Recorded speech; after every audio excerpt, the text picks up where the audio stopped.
सोलापूर महानगरपालिका महामानव doctor Babasaheb Ambedkar trade युनियनच्या वतीने सोलापूर महानगरपालिकेचे आयुक्त शीतल तेली उगले मॅडम यांना अधिकारी व कर्मचाऱ्यांच्या मागण्यासंदर्भात निवेदन देण्यात आले। यावेळी ट्रेड युनियनचे अध्यक्ष कामगार नेते बापूसाहेब सदाफुले, उपाध्यक्ष BT जाधव, खजिनदार अरुण मेत्रे, प्रमुख मार्गदर्शक गौतम नागटिळक, वाहन चालक प्रमुख पिंटू जेटीतोर, चेअरमॅन रतन भोसले, आनंद गायकवाड, रामचंद्रन शिवे व पदाधिकारी उपस्थित होते। त्यांची MICT वगैरे टायपिंग केलेलं सर्टिफिकेट घेऊन त्यांना सेवेत सामावून करून घेतलेलं होतं। त्या अनुषंगाने सोलापूर महानगरपालिकेचे तत्कालीन आयुक्त देवणीकर साहेब 2007ला असताना जे पत्र आपल्याकडे आहे त्या पत्रानुसार आयुक्त साहेबांना आम्ही सांगितलेलं आहे की मॅडम, ज्या क्लार्क लोकांच्या 50 वय झालेलं आहे त्या लिपिकांना आपण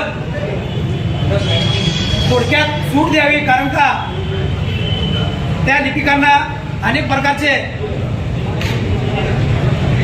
रोगव्याधी झाल्यामुळे, उदाहरणार्थ BP, शुगर असे प्रकार असल्यामुळे आणि महानगरपालिकेमध्ये लिपिक हे कमी असल्याने कर्मचाऱ्यांचे अनेक बिलं त्यांच्यावर आहेत। तर त्या अनुषंगाने आम्ही आता आयुक्तांना सांगितलं आहे की त्यांची जी परीक्षा टंकलेखनची आहे त्यामध्ये त्यांना सूट मिळावी अशी विनंती आम्ही त्यांना केलेली आहे। आयुक्त मॅडमने सांगितलं आहे की आम्ही कागदपत्र बघून पडताळणी करून आम्ही कर्मचाऱ्यांना निश्चितच न्याय देऊ अशी सकारात्मक भूमिका आयुक्त साहेबांनी आत्ता आमच्याबरोबर घेतलेली आहे।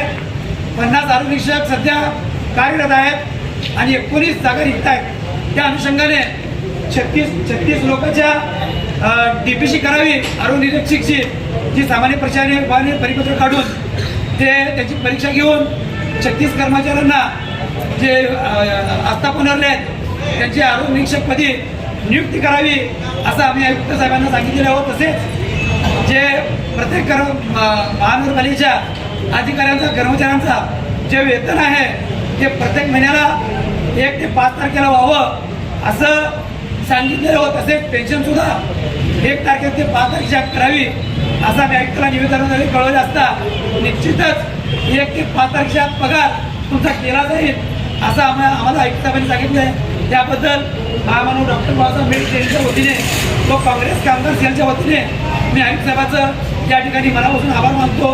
थांबतो। जय भीम।